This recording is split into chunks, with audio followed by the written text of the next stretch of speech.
皆さんごきげんよう、上川薫です。今回取り上げる話題は日本の政治、自民党総裁選について取り上げていきます。様々な議員が出馬表明もしくは出馬しようとしています。その中でも一押しの高市議員が出馬表明を行いました。今回の動画では高市氏がどのような政策を掲げているかについて解説していこうと思います。なお、動画の冒頭で言っておかなければならないことは、私は自民党の支持者ではありません。しかし同時に与党にしても野党にしても政策の良し悪しについては客観的な見方をしようと心がけています。ですから自民党総裁選その候補者たちについても日本を良くすることにより貢献できるのは誰なんだろうというような見方で評価を行っています。それでは高市議員がどのような政策を掲げているかまとめの記事を見てみましょう。高市早苗氏が自民党総裁選へ出馬表明、日本をてっぺんに。高市氏は記者会見で自民党総裁選に立候補すると表明した。総合的な国力強化を訴え、戦略的な財政出動などによって強い経済を実現すると主張した。前回2021年に続き2回目の挑戦になる。日本列島を強く豊かにをスローガンに掲げ、経済成長をどこまでも追い求める。日本をもう一度世界のてっぺんに押し上げたいと話した。リスクを最小化する危機管理投資と成長分野への投資で税率を上げずに税収を増やせると強調した。国と地方の基礎的財政収支、プライマリーバランス、PB に関して目標は自然に達成されるとの見通しを示した。解雇規制について、規制がきつすぎるということはないと指摘し、規制緩和に反対した。選択的夫婦別姓に慎重な姿勢を見せた。旧姓の通称使用を広く認める法案の成立を優先すべきだと説いた。憲法改正や安定的な皇位継承を実現するための皇室典範の改正も提案した。令和の省庁再編を提起した。情報通信省や環境エネルギー省への組織改編のほか、能動的サイバー防御に関する責任や権限を担う機関を立ち上げると言明した。インテリジェンスの司令塔として内閣情報局の設置も挙げた。非核三原則の持ち込ませずについて、核を含むアメリカの軍事力で日本を守る拡大抑止を理由に議論が必要だとの認識を明かした。中国が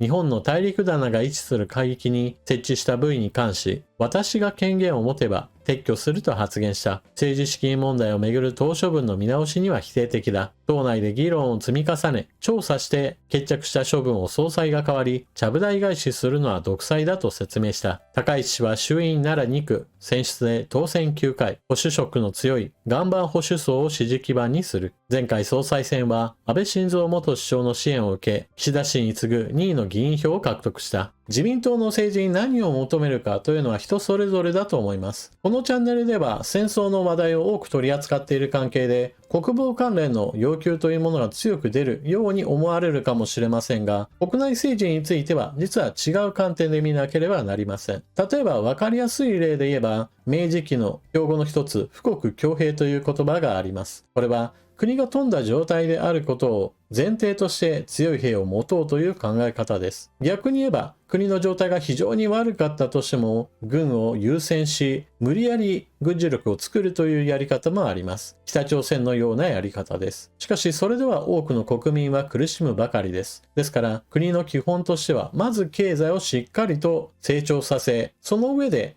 様々な政策にお金を巡っていかせるというのが非常に基本的なやり方としては王道なのです。そうした意味で近年では経済成長なんてもうしなくてもいい、お金なんて稼がなくてもいい、生活水準が下がったとしてもそれが何だというんだというような考え方を述べる人がいます。それは個人の生き方としては全く問題ありません。人それぞれどのような生き方をするかは人それぞれの話です。しかし、こと国家の方針としては国は経済を上向き、経済成長に向かって全力投球していかなければなりません。結局、経済が縮小していくということはそれに伴って問題が自然発生していくからです。例えば、経済活動が縮小していく中において、じゃあどんどんとお金を吸って吸りまくって使いまくればいいかといえば、結局のところそれは破綻することとなります。お金の価値そのものがどんどんと信用が失われて価値が下がっていくからです。ましてや、今は自国経済だけではなく世界と経済がつながっている状態ですから、あの国の経済状況もうやばいなというのがどんどんと世界へと伝わっていけば、結局のところ国家としての信用力も失っていくわけなので、最終的にはそのしっぺ返しを食らってしまうというわけです。ですから、個人としてもっとゆったり、お金を稼がなくてもいい、自由気ままな生活をしようという生活をする人はいいとしても、国家経済としては経済政策をまず第一に掲げて経済成長を目指すというのが政治家としての基本だと言えるでしょう。そうした意味で今回の自民党総裁選でもどのくらいのお金を出していくかという雰囲気づくりをしていく上で、自分は積極的な投資を行いますよと言っている方の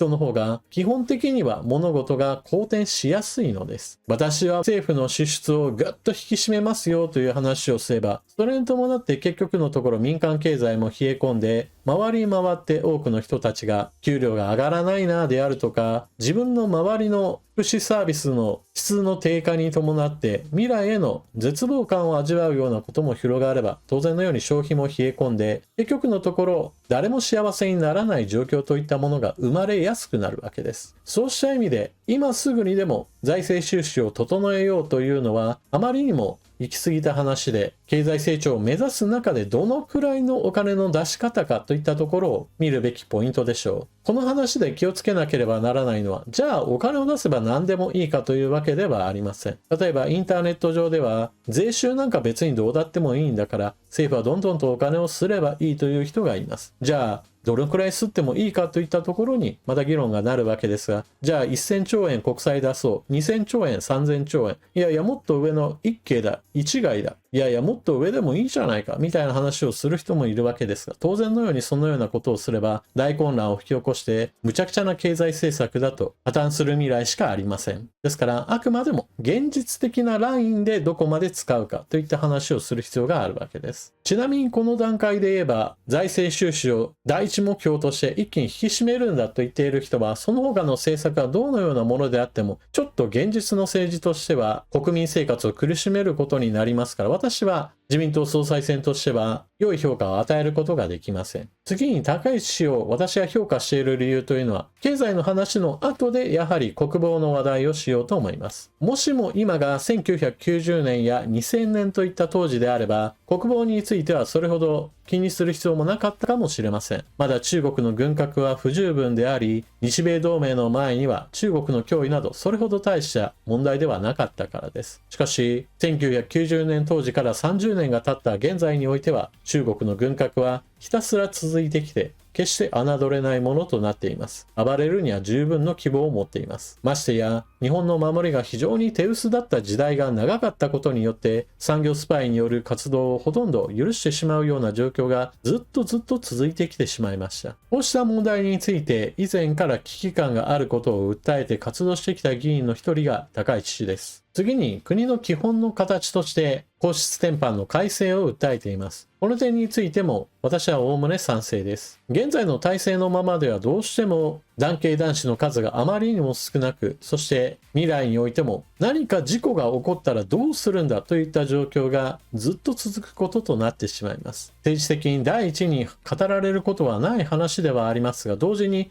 確実に進めていかなければならない問題です。また国防の関連の話で言えば、憲法改正についても高市氏は前向きな話をしていますから、この点についても私は評価しています。それとネット上では裏金問題があった件について、これを再処分しないといったことについて高市氏は語っているわけですが、これを非難する人たちがいます。それは裏金があったんだからこの人たちをなんで処分しないんだ、以前の処分そのものが間違いだったんだからこれを正してほしいという声があります。ただこれはどうしてもしょうがない面があるでしょう。一度すでに決めたことをひっくり返すというのはあまり良いものではありません。他の立候補者の人たちも似たような話はしていますが、まずは党の要職につけない、新しい内閣がしても役職をつけない、大臣につけないといったことなどをもってまずは償いの時期を設けるべきでしょう。また選挙についての話はしてはいませんが、遠からず選挙が来ることそれ自体は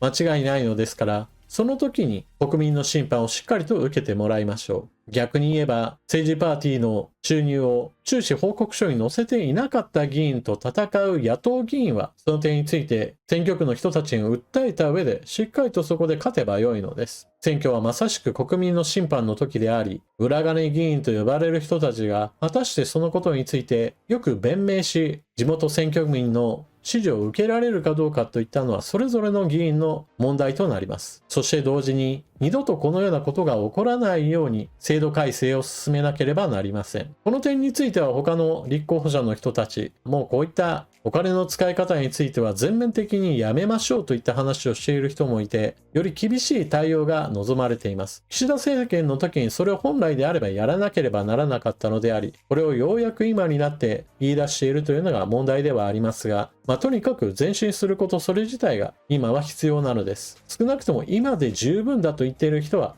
全くの論外でしょう。最後にもう一度だけ繰り返しますが、私は自民党の支持者ではありません。あくまでも国の政治にとって必要な経済成長と国防というこの2つのポイントをしっかりと抑えている議員として高市氏が今回の自民党総裁選では最も評価が高いだろうというのが私の考え方であって、決して自民党の支持者になるわけでもなければ、私自身が高市さんの政策その全てに賛同しているわけではありません。人間様々な考えがありますから、多くの政策があればあるほど当然のようにこの政策についてはどうかなといったものも出るわけです。しかし全体として評価が高い人物について最も紹介しやすいといったことをご理解ください。というわけで今回の動画はここまで。最後までご視聴いただきありがとうございました。チャンネル登録していない方はぜひともこの機会にチャンネル登録していってください。このチャンネルでは国際情勢や日本の政治様々硬い話題についての話をしがちですが、ぜひとも人の話を聞いて物事の整理整頓に役立ててください。それでは動画を見終わったら評価ボタンのクリックとあなたのコメントをよろしくお願いします。それでは次の動画でまたお目にかかりましょう。またね。